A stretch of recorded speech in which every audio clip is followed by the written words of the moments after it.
Thank you. More? Yeah. Okay. Okay. I can say whatever? Yeah, say whatever? Okay.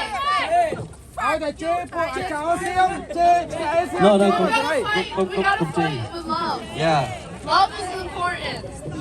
We can't fight violence with more hate. youth- We're all brothers and sisters, Khmer Thai. It's the government. It's the people. We gotta connect with each other. There's no hating Thai people. We love Thai people. It's the government who's hurting us. We can't have, there's so many conflicts in the world right now.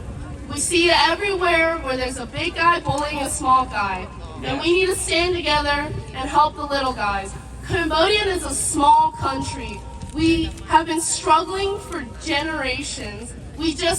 barely survived Khmer Rouge and now this is going on. We don't want conflict. Thailand is so much bigger. Their economy's bigger, their government's bigger. Everything's bigger there. Why would Cambodians start anything? You know? Yes. Stop the bullying. We can't erase culture. They're destroying our temples. It's wrong. Kids are dying. People are suffering. Khmer, we deserve a home. And people are losing their homes. You know? And it's very heartbreaking. And we need to stand together. And we need to spread love and know that this is not, we're in the 21st century. We can't keep on doing this. You know? So I don't really know what more to say. I just think it's really lovely seeing everyone here join together. We're Khmer people. We're from the hot country. And we're standing in the cold. You know, it means something. You know, we're all here. The people have been through so much. Don't listen to their government. Thailand needs to listen. Yeah. People don't listen the government. Their government. Thailand respect international law. Thailand Yes. respect international law. Yes. Thailand must respect international law. Thailand must respect international law.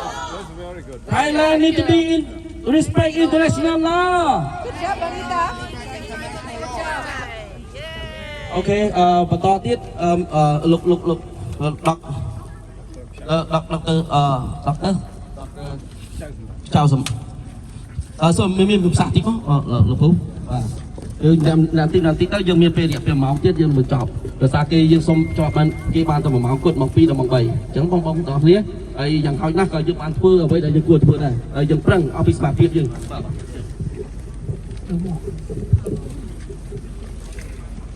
យើង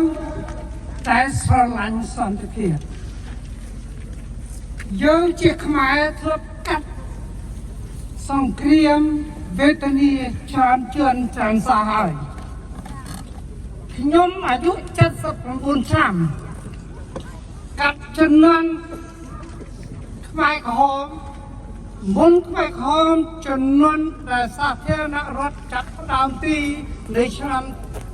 70And then ក្រោយមកឪពុកខ្ញុំប្អូនខ្ញុំអ្នកទាំងអស់គ្នារត់ចោលស្រុកមិនមែនចោលចំចោលទេចោលឲ្យសាររស់ពីព្រោះអ្នកទាំងអស់គ្នាមានបងប្អូនមានមានមីងមានឪពុកក៏ខ្ញុំក៏ដូចគ្នាដែរដែលបានស្លាប់នៅពេលខ្មែរក្រហមស្លាប់ដោយសារអីដោយសារសង្គ្រាមគ្មាននាំអីឲ្យល្អទេមានតែការវេទនាដូចអីលើខ្ញុំសូមអ្នកដែលស្នេហាសន្តិភាពអ្នករះណាក៏ដោយនៅក្នុងពិភពលោកដែលស្នេហាសន្តិភាពដែលធ្លាប់កាត់ឧទាហរណ៍តជីវិតធ្លាប់កាត់ Holocaust ឥឡូវយូក្រែន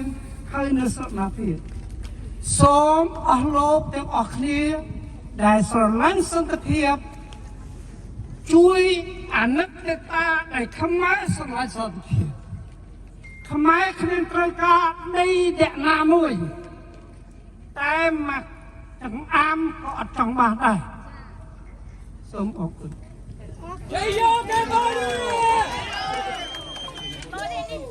Cambodia want peace. Cambodia want peace. Cambodia want peace. Hello. Hello បងប្អូនក្នុងនាមខ្ញុំជាផ្នែកកម្មជាក្រុមមកថ្ងៃនេះខ្ញុំនឹងថាបងប្អូនមានការឈឺចាប់ប៉ុន្តែមិនតែបងប្អូនផ្នែកកម្មជាក្រុមក៏ឈឺចាប់ដូចគ្នាដែរហេតុនេះយើងមកទីនេះថ្ងៃនេះយើងរួបរวมគ្នាដើម្បី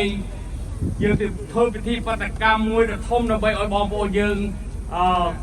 គ្រប់ទិសទីដើម្បីឲ្យសម្លឹងថាភាពសាមគ្គីភាពរវាងខ្មែរនិងខ្មែរនៅទីណាក៏ដោយ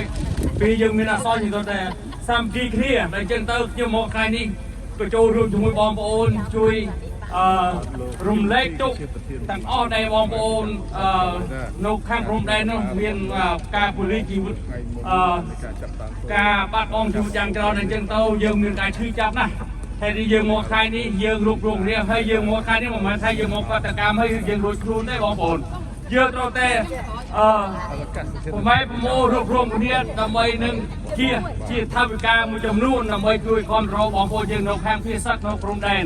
ហើយនេះយើងទាំងអស់គ្នាកុំភ្លេចទៅបី1រៀល2រៀល$10 $20យើងជួយទៅដល់បងប្អូនដែលយើងភាគសឹកសពថ្ងៃនៅព្រំដែនហើយយើងសម្លឹងឃើញខាង YouTube នេះយើងប្រចាំមកឃើញមានអនុញ្ញាតថងណាបងប្អូនឃើញកូនចៅយុវជនម៉ែអូបងប្អូនចាស់ហ្នឹងកាត់គេងនៅលើដីអត់មានសន្ទះឬមួយខ្នើយឬមួយមុងទេពេលយកមានមុខខំហើយចាចឹងឃើញវេទនាមែនតើហើយនេះយើងកុំភ្លេចឯនោះប្រទេសមានសេរីយើងមានអ្វីៗគ្រប់យ៉ាងតែបងប្អូនយើងនៅស្រុកសពថ្ងៃនេះកំពុងរងទុក្ខវេទនាយើងកុំភ្លេចណាហើយហេតុនេះទៅបីបន្តិចបន្តួចយើងត្រូវតែជួយដែលជាតិកំពុងត្រូវការហេតុនេះយើងទាំងអស់គ្នាត្រូវតែជួយដើម្បីប្រឆាំងជាមួយសត្រូវសៀមចូលសៀមដែលបំជ្រាបមានមកលើទឹកដីខ្មែរយើងដោយកម្រោលហេតុនេះយើងទាំងអស់គ្នាទោះបីយើងនៅទីណាក៏ដោយយើងត្រូវតែរួបរวมគ្នាហើយជាពិសេសខ្ញុំសូមផ្ញើសារនេះទៅដល់យុវជនខ្មែរកម្ពុជាក្រុមទាំងអស់ពេលវេលានេះជាពេលវេលាដែលជាតិត្រូវការយើងខ្មែរទាំងអស់គ្នាមិនមែនជាខ្មែរកណ្ដាលខ្មែរក្រុមគឺខ្មែរតែមួយហេតុនេះយុវជនទាំងអស់គ្នាត្រូវតែក្រោកឈរឡើងជួយបងប្អូនខ្មែរកណ្ដាលគឺថាបងប្អូនត្រូវការជួយហើយនេះខ្ញុំក៏សូមផ្ញើសារនេះទៅឲ្យបងប្អូនដឹងរឿងទាំងអស់គ្នាហេតុនេះទោះបីយើងស្លាប់ដើម្បីជាតិយើងធ្វើទាំងអស់គ្នាសូមអរគុណបាទ